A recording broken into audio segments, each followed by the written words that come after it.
But in the meantime, let's continue this market conversation with Fundstrat Global Advisors co-founder and CNBC contributor, Tom Lee. Tom, it's great to have you on. You're constructive on stocks right now. The fact that we do see the VIX hitting that 20 level, the fact that we have seen stocks trading lower and back at the beginning of the summer levels as well. Do you see this as a time to buy? And if so, why and what? Well, there is going to be a time to buy between now and year end. I mean, you're describing it perfectly. We're in a period where fear is mounting. I mean, the VIX is capturing that. Investors are afraid to be in front of the freight train of higher rates. But at the same time, we know that the PMIs have bottomed. There's a ton of cash on the sidelines. You know, earnings are recovering, and the Fed is that much closer to sort of reaching the end of its tightening cycle. So to me, it's a formula that when the selling ends, and I wouldn't be able to tell you if we're at that turning point, but that recovery in markets could be very violent, higher, in the sense that the PE compression that we're seeing, I think, is excessive, and the pessimism is excessive. I mean, the economy actually is holding up really well.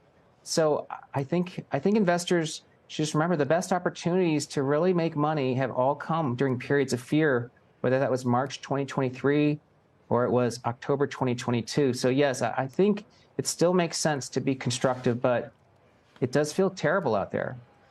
It sounds like, if I'm reading between the lines correctly here, that while rates could go higher, yields could go higher here, at least in the near term, that you don't believe, Tom, that they're going to stay at these levels. I mean, Morgan Stanley's Michael Wilson saying again, and I realize he's a consummate bear, but basically saying that the correlation between real rates and equity returns has fallen deeper into negative territory. I mean, if you're valuing equities off of the bond market right now, how much opportunity is there actually?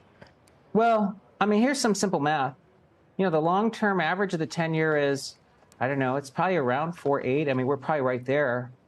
So someone buys 10-year and says, I'll earn 4.8 or 5% forever.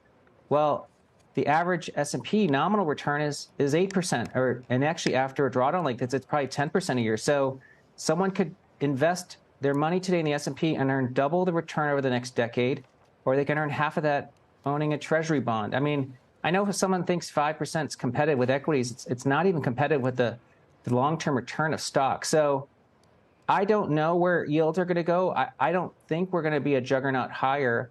But if they're flat here at 4.8, since 1932, whenever you're at 4.8%, the average S&P PE is close to 19.5 times. I mean, there'd be multiple expansion coming, you know, in that range of yields.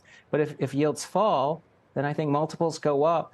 Of course, the TLT is a huge buy, but that would bring mortgage rates down. It would be a pretty big stimulus to the economy. So I think the only risk is if rates go to 7. I don't know if they're going to go to 7, but that is not what I expect.